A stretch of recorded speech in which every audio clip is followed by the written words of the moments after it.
歡迎收睇解密大行動。最近呢幾個月啦，喺華容縣屯南村發生咗一件怪事。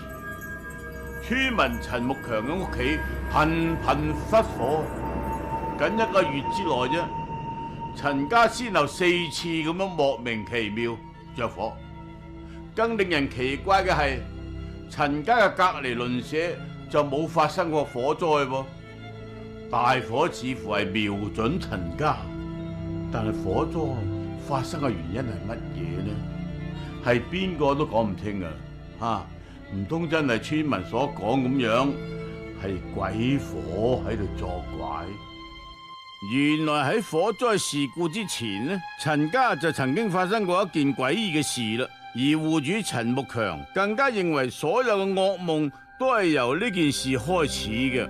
話說幾個月之前呢，當時陳家有隻大公雞，經常喺半夜3更咧會叫嘅噃，搞到人家冇覺好瞓，隔籬鄰舍都好大意見，部分村民甚至仲話：嗱，呢個係不祥之兆啊！叫得我們睡不好覺。我說他一定是有邪氣的。嗱，有一晚啊，做咗成日嘢嘅陳木強瞓得好冧，點知佢隻公雞又開始咁樣叫咯噃。陳木強被嘈醒之後呢，就忍無可忍，就拎住把刀揸住嗰隻公雞，手起刀落。專門半夜叫嘅公雞被殺死咗之後，陳家又恢復翻往日嘅平靜啦。但係過咗冇幾耐啫，有一晚工作咗成日嘅陳木強好早就去咗瞓覺啦。點知瞓到朦朦鬆鬆嘅時候，陳木強呢似乎聽到有人細細聲咁叫緊自己嘅名。順住呢個神秘嘅聲音，佢模模糊糊行咗喺嗰晚殺雞嘅地方。喺嗰個地方，佢好似見到個白衣女子。院子裏有個魚鬼，他說要把我的房子占掉。就喺呢個時候，陳木強忽然覺得自己呼吸好困難，全身燥熱，黑暗中好似有一對手緊緊咁樣捏住佢條頸。佢就嚟冇氣唞嘅時候咧，突然間被一陣濃烈嘅焦味熏醒咗啦。感覺很熱，一切醒過來好害怕一樣。原來就喺陳木強發夢嘅時候咧，床頭無緣無故咁起火喎。陳木強被熏醒咗之後咧，睇到房屋起火啦，佢即刻起身，隨手就攞住床邊嘅衣服，係咁大力去撲火啦。以為是抽煙引起的危災意。由於救火及時啊，呢場火並冇俾陳家人帶嚟幾大嘅損失。好快陳家人都淡忘咗呢件事添。但係過咗幾日啫，怪火又突然再次燃起嚟咯。呢一日，陳木強嘅妻子胡夢華正在田間勞動，突然間鄰居又匆匆忙忙跑過嚟揾佢咯。佢順住鄰居手指嘅方向，胡夢華見到自己屋頂居然濃煙滾滾，嚇咗佢立即掉低手頭上嘅農具，跑翻去救火啦。我就在樓上喊他，我快下接到我，我說怎麼樣你接到我？好彩大火發生嘅時候咧，陳木強喺外邊做嘢，屋企裏面嘅細路咧正係學校上課添。今次大火就冇人傷亡，不過屋企裏邊嘅嘢咧就燒得七七八八啦。雖然附近村民啊都趕住嚟幫手救火，但係火勢已經越嚟越大，難以控制啦。經過半個幾鐘頭嘅搶救咧，大火先至最終被撲滅。過咗冇幾多日啫，屋企就無端端又起火啦。嗱，會唔會係細路仔喺屋企裏面玩火而引起火災嘅咧？小孩沒有玩火呀，我回來反正質問了幾次，他說都沒玩火，沒玩火。事發的時候，小孩是在床上？沒有，他當時在外面出去玩了。咁既然唔係小朋友做啦，咁又係唔係平時啊？因為同其他人有咩過節就被仇人呢蓄意放火呢？發覺我覺得很奇怪，反正我是這樣出來的，我說怎麼回事？反正我又無過起火，難道我還有人害我不成？我也跟別人無冤無仇的，不可能那樣。為咗查明真相，喺第二次火災發生之後，連續幾日，胡夢華就假扮去田間勞動，若無其事咁鎖咗屋企嘅門窗就走出去，自己就靜雞雞匿埋喺角落頭，偷偷地睇下有冇人去佢屋企放火啦。但係一連幾日嘅觀察，胡夢華都冇發現有咩可疑嘅人出現。咁睇嚟啊，或者火災只不過係一個意外嚟嘅啫。咁啊，之後兩公婆咧，將屋企嘅電線、電路啊、廚房煤氣啊，好徹底咁樣檢修過一次。佢哋認為經過今次仔細檢查之後咧，應該就能夠平平安安、順順利利啦。真係人算就不如天算咯！就喺佢哋第二次火災發生10幾日之後嘅一個下午，陳家居然又莫名其妙咁樣着火咯。當時趕過來的時候，這個門一推開，這個火勢非常兇猛，那外面的人無法進來，有些的就爬樓梯，爬到那個頂上，就灑水啊、膠啊，往上面往下面潑。呢次嘅火災比陳家帶嚟更慘重嘅經濟損失，幾乎燒晒陳家人剛剛收穫嘅棉花，眼睇住1年嘅收穫喺大火中化為灰燼。一向堅強嘅胡夢華忍唔住都喊起上嚟。正好是我結婚時候買的，都是我親自選的東西，都覺得很有意義價值。這次燒壞了這些東西，趕緊給我，反正我覺得很難過。如今喺陳家嘅院子裏邊啊，仲曬住部分從當日火災事故中搶救出嚟嘅棉花。陳家人啊，就只能夠靠住呢啲咁多嘅棉花維持生計啦。就是那個家裏大概所剩多少棉？我家裏的棉花有總共放在那個堂屋中間有幾千斤棉花，1年的勞動成果就全部在這裏。一次性被銷毀了。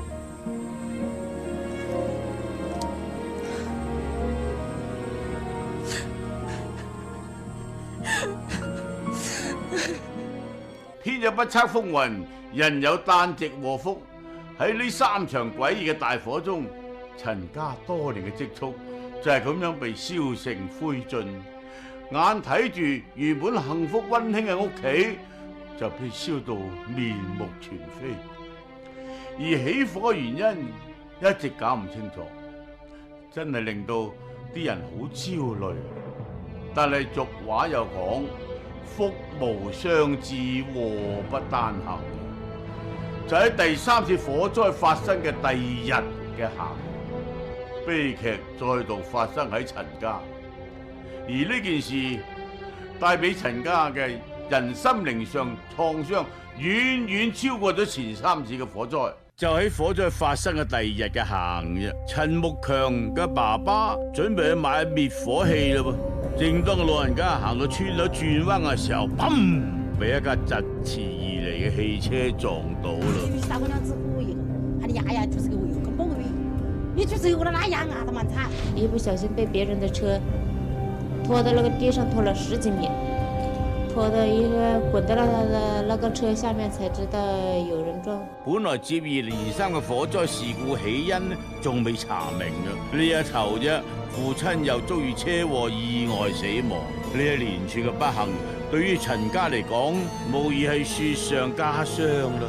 這是我們當地的這些病症，那對他的家庭呢，那是非常心痛。他的屋的家庭等於是這一次的火災啊，包括他的父親死，那個心裡那個頭感受的是被毒受不了。先係3場莫名其妙嘅大火，跟住係父親意外死亡，發生喺陳家呢一連串不幸嘅事件啊，令到好多村民都認為，一定係陳家嗰間屋嘅風水有問題啊！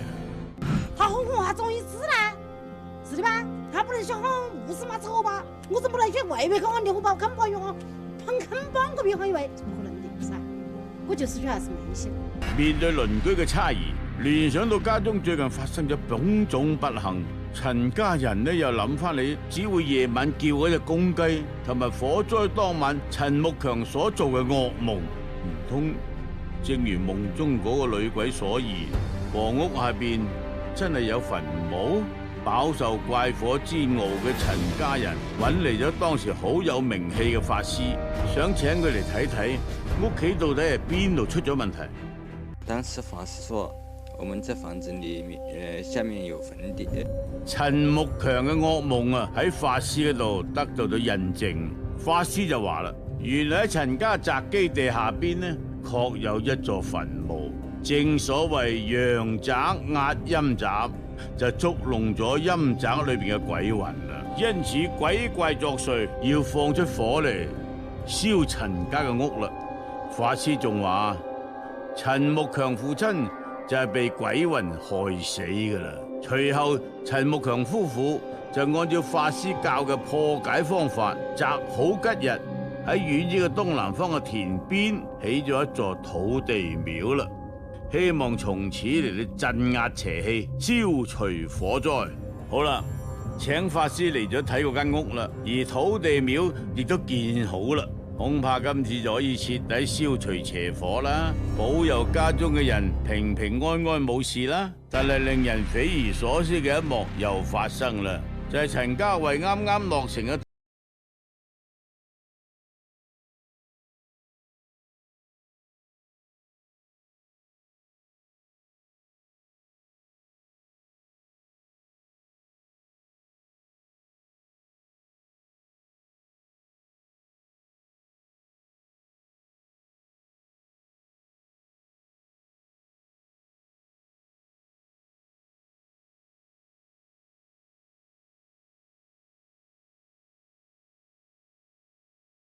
先被撲滅，短短一個月之內啫，陳家連續燒咗4場大火，經濟損失慘重啊！再加上陳木強嘅父親意外死亡添，呢一連串嘅打擊啊，真係令到原本溫馨安寧嘅家庭就變得支離破碎咯。